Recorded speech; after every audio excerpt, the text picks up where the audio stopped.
তিনি নানামুখী কাজ করেন, লেখালেখি, গবেষণা ও সভা, সেমিনারে লেকচার সহ নানামুখী দাওয়াতি কার্যক্রম পরিচালনা করেন। দেশে বিদেশে শিক্ষা, সেবা ও দাওয়াত ছড়িয়ে দিতে তিনি প্রতিষ্ঠা করেছেন আজ সুন্নাহ ফাউন্ডেশন। শায়েখ আহমদুল্লাহর জন্ম 15ই ডিসেম্বর 1981 সালে লক্ষ্মীপুর জেলার বশিকপুরে। বাবার নাম মোহাম্মদ দেলোয়ার হোসেন, মায়ের নাম মোসাম্মদ দেলোয়ারা বেগম। বাবা ব্যবসায়ী ছিলেন ও মা গৃহিণী। 6 ভাই বোনের মধ্যে তিনি দ্বিতীয়। শায়েখ আহমদুল্লাহ হাফিজাহুল্লাহ 3 পুত্র ও 1 কন্যা সন্তানের জনক। প্রাথমিক পড়াশোনা বশিকপুর প্রাথমিক বিদ্যালয়ে, এরপর ভর্তি হন কওমি মাদ্রাসায়। নোয়াখালীর একাধিক মাদ্রাসায় কয়েক বছর পড়াশোনা করার পর তিনি ভর্তি হন হাতিয়ার ফয়জুল উলুম মাদ্রাসায়। এরপর তিনি দেশের সর্ববৃহৎ দ্বীনি শিক্ষা প্রতিষ্ঠান দারুল উলুম হাটহাজারী মাদ্রাসায় ভর্তি হন কওমি মাদ্রাসা শিক্ষা বোর্ড থেকে।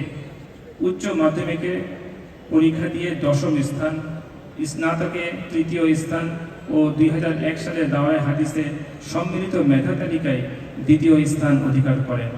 দাওরায়ে হাদিস শেষ করে খুলনা দারুল উলুম থেকে ইফতার সম্পন্ন করেন। লেখাপড়া শেষ করে মিরপুরের দারুল রাশেদের শিক্ষকতায় যোগ দেন। 2003 থেকে 2009 সাল পর্যন্ত সেখানেই কর্মরত ছিলেন। পাশাপাশি 2004 থেকে 9 সাল পর্যন্ত ইমাম ও খতিবের দায়িত্ব পালন করেন মিরপুরের বাইতুল ফালাহ জামে মসজিদে। 2009 সালে সুযোগ আসে আন্তর্জাতিক পরিমণ্ডলে কাজ করার। আরবি ভাষায় বিশেষ দক্ষতার কারণে ডাক পান মধ্যপ্রাচ্যে। সৌদি আরবের পশ্চিম দাম্মাম ইসলামিক দাওয়া সেন্টারে যোগ দেন। একজন প্রিচার ও ট্রান্সলেটর হিসেবে সেখানে দীর্ঘ প্রায় 10 বছর কাজ করেন। আরবদের পাশাপাশি বাংলাদেশিদের আস্থা ও ভালোবাসা অর্জন করেন তিনি। ইসলাম নিয়ে আলোচনার পাশাপাশি লেখালেখিও করেন।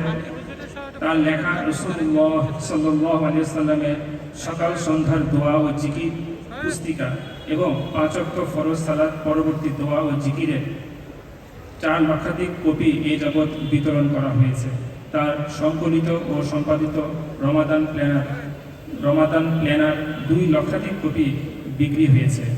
শায়েখ আহমদুল্লাহ এই পর্যন্ত দাওয়া ও গবেষণা বিষয়ে কয়েকশো প্রবন্ধ, নিবন্ধ লিখেছেন। বাংলাদেশের শীর্ষস্থানীয় গণমাধ্যমগুলিতে তার লেখা প্রকাশিত হয়।